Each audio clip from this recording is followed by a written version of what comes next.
Hello दोस्तों, welcome back to my another video. तो सब बढ़िया होंगे और सबकी पढ़ाई भी बहुत ही अच्छे तरीके से चल रही होगी एंड मेरी भी चल रही है। तो आज था मेरा सीईटी प्रिपरेशन का डे 35, जिसके मैंने ये टारगेट कंप्लीट कर लिए हैं। आपको आज के टारगेट कम दिख रहे होंगे, तो इसका कारण मैं आप लोगों को पहले बता दूँ, क्योंकि मुझे सुबह सुबह बाज़ार जाना पड़ा था अपनी बुक्स वगैरह लाने के लिए, जो मैं लाने वाली थी। तो उनके लिए मैं सुबह सुबह चली गई थी। उनके आने के बाद मतलब कि मैंने 1-1.5 घंटे आराम किया था, क्योंकि बाहर जाके आते हैं ना तो मतलब थोड़ा ऐसे ही पता नहीं अजीब सा फील होता है, मतलब कि थकान सी महसूस होती है। तो इसलिए 1-1.5 घंटे आराम करके फिर मैंने स्टार्ट किया था। तो ये मतलब कि 3 सब्जेक्ट के लिए थे मैंने, जो मतलब कि दिमाग पे प्रेशर न डाले ऐसे सब्जेक्ट लिए थे। ऐड तो मैंने मैथ को भी किया था, बट मैथ की क्लास फिर नहीं ली मैंने एक भी, क्योंकि इतना टाइम ही नहीं बचा शाम को और इनका रिवीजन भी नहीं हो पाया। सो इनकी क्लासेज ले पाई, बस हिंदी में याद की थी कुछ तो, और इनकी क्लासेज ली थी। इससे ज़्यादा कुछ नहीं हो पाया इसमें। सो मैंने हिंदी में वही 50 विलोम शब्द लिए थे, और इंग्लिश को मैंने पहले ही छोड़ दिया था। मैंने सोचा कि आने के बाद टाइम लेगा या नहीं, तो इसलिए पहले ही छोड़ दिया था। फिर आयतन लिया था मैंने मैथ में, जो मैंने क्लास नहीं ली। एंड फिर साइंस में मैंने तत्वों का वर्गीकरण कंप्लीट कर लिया है।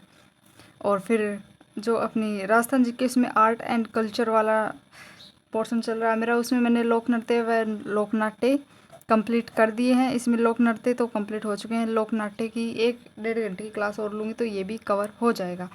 तो ये 3 सब्जेक्ट थे मेरे डे 35 में। और जो मैं बुक लेके आई हूँ मैं, वो अपने राजस्थान जीके के लिए दिशा 2020 लेके आई हूँ क्वेश्चन प्रैक्टिस के लिए, क्योंकि अब क्वेश्चन प्रैक्टिस करेंगे तभी जाके सिलेक्शन होगा। ओनली थ्योरी पढ़ने से कुछ नहीं होने वाला है। सो ये मैं बुक्स लेकर आई थी, आपको दिखाऊँ एक बार। ये मैं भूगोल, अर्थव्यवस्था और राज्य व्यवस्था के लिए लेके आई थी। वैसे बुक अच्छी है और इसमें मतलब कि एकदम डिटेल में समझाया हुआ है क्वेश्चन के बाद भी। तो लगता है कि आधा मतलब कि अपना रिवीजन नहीं हुआ ना, तो क्वेश्चन प्रैक्टिस करते टाइम ही हो जाएगा साथ साथ में। जो चीज़ें मतलब कि मेरे पास नोट्स में नहीं है या फिर मैंने यूट्यूब पे नहीं पढ़ी, तो वो शायद इसमें क्लियर हो जाएगी, क्योंकि इसमें बहुत ही अच्छे तरीके से भी समझा रखा है उस चीज़ को जो अपने से क्वेश्चन पूछा है उसको। तो मतलब कि अगर अपन लास्ट में ये भी पढ़ लेना, कोई ऐसा बच्चा हो जिसका पहले राजस्थान जीके पढ़ा हुआ है और लास्ट में वो ये मतलब कि बुक कंप्लीट कर दे, तो शायद उसका हो जाए।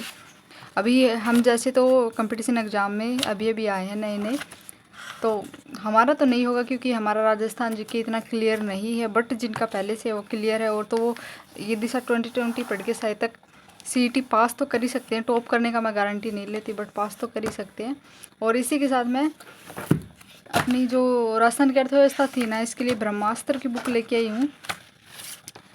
तो मेरे को लगता है कि इसमें हो जाए शायद मेरा, क्योंकि मेरे को इतना इंटरेस्ट भी नहीं राजस्थान की पॉलिटी में, तो इससे हो जाएगा शायद तक जो मेरे को याद करना है। क्योंकि मैंने कलाम के नोट्स देखे ना, वो भी इतने ही थे, इतने पेज में थे शायद तक। सो मैंने सोचा बुक ही ले आऊँ, पतली सी बुक है तो ये साथ साथ कवर हो जाएगी, ज़्यादा मोटी भी नहीं है। और मैंने पूछा भी था कई जो कंपटीशन एग्ज़ाम की पहले तैयारी कर रहे, तो उन्होंने मुझे यही कहा कि अगर अब आपके पास टाइम तो है नहीं ज़्यादा, तो आप ब्रह्मास्त्र ले आइए, सो उससे तुम्हारा हो जाएगा। तो मैंने ये लेके आई हूँ, और बुक बहुत अच्छी है, मतलब कि अच्छे से चीज़ों को समझाया हुआ है। अभी पढ़ेंगे तभी पता चलेगा कि अपन कितना वो देते हैं। तो ये बुक लेके आई थी मैं अभी, मतलब कि साइंस वगैरह की मेरे पास पीडीएफ है, तो उससे मैं क्वेश्चन प्रैक्टिस कर रही हूँ। और मैथ की भी है मेरे पास दिशा 2020 की, तो उससे मतलब कि अच्छे वाला क्वेश्चन प्रैक्टिस से रिजल्ट देखते हैं ना अपना, जितना आना चाहिए वैसा नहीं आ रहा है। पर अभी रिवीजन भी तो देखो मेरा, मतलब कि साथ में क्लासेज भी लेनी पड़ रही है और रिवीजन कम हो रहा है उन चीज़ का, फिर टेस्ट लगाएंगे तो कम ही आएगा। बट जब फुल टाइम रिवीजन का हो, एक भी क्लासेज वगैरह नहीं देखनी पड़े ना, तो सही रहता है। तो मैं यही करने वाली हूँ अब, इनका सिलेबस जल्दी से कंप्लीट करके कि रिवीजन इनका तो स्टार्ट करूँ। और बाकी जो सब्जेक्ट है उनकी, ये बुक है पतली सी बुक है, शायद कम ही पेज है। ये मुझे 80 रुपये में पड़ी, और ये मतलब कि इतनी ज़्यादा प्राइस भी नहीं थी इसकी। मैंने तो ऐसे ही नहीं लेके आई थी, पिछली बार ले आती तो ही ठीक रहता, स्टार्ट हो जाती, बट कोई बात नहीं, अब कर लेंगे। और अब सिर्फ आगे ये रहने वाला कि टेस्ट सीरीज लगाएं, और टेस्ट शायद मैंने देखा था लक्ष्य क्लासेज पे फ्री मिल रहे हैं, तो मैं वहाँ से लगा सकती हूँ। और उनके अकॉर्डिंग मैं सिलेबस को कवर करने वाली हूँ, कि उनके टेस्ट के सिलेबस के अनुसार ही, ताकि टेस्ट भी देती रहूँ और मेरा सिलेबस भी कंप्लीट होता रहे। तो अब ये रहने वाले हैं आगे के टारगेट्स मेरे।